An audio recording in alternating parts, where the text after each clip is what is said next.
இஞ்சி பூண்டு சேர்க்காமல் மசாலா உதிராமல் ருசியாக மீன் வறுவல் எப்படி செய்யுதுன்னு பார்க்கலாம். இன்றைக்கி நான் மீன் வறுக்கிறதுக்கு 1 கிலோ அளவுக்கு கிழங்கா மீன் எடுத்திருக்கேன். அதுக்கு 1 ஸ்பூன் அளவுக்கு காரத்தூள், 1 ஸ்பூன் காஷ்மீரி மிளகாத்தூள் சேர்த்துட்டு 1/2 ஸ்பூன் அளவுக்கு மஞ்சள் தூள் சேர்த்துடலாம். இந்த மீனுக்கு தேவையான அளவுக்கு ஒரு 1/2 ஸ்பூன் அளவுக்கு கொஞ்சம் அதிகமாக உப்பு சேர்த்துடலாம்.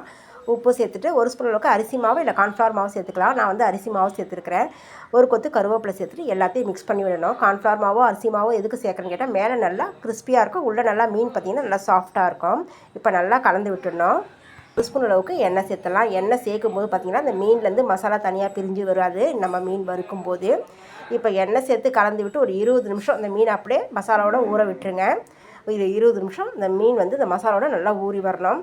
20 நிமிஷத்துக்கு அப்புறம் நம்ம இப்போ மீன் வறுத்து எடுத்துடலாம். பேன் வச்சுட்டு பேனில் எண்ணெய் சேர்த்துடலாம். அடுப்பு வந்து நல்லா ஹை ஃப்ளேமில் வச்சுட்டு தாங்க மீன் வறுக்கணும். கிழங்கா மீன் கிடையாது, எந்த மீன் வறுக்கிறதா இருந்தாலும் நல்லா ஹை ஃப்ளேமில் வச்சுட்டு எண்ணெய் திட்டமாக சேர்த்து 2 பக்கமும் திருப்பி விட்டு மீன் வறுத்தாலே பார்த்திங்கன்னா மீன் நல்லா சாஃப்டாக வறுபட்டு வரும்.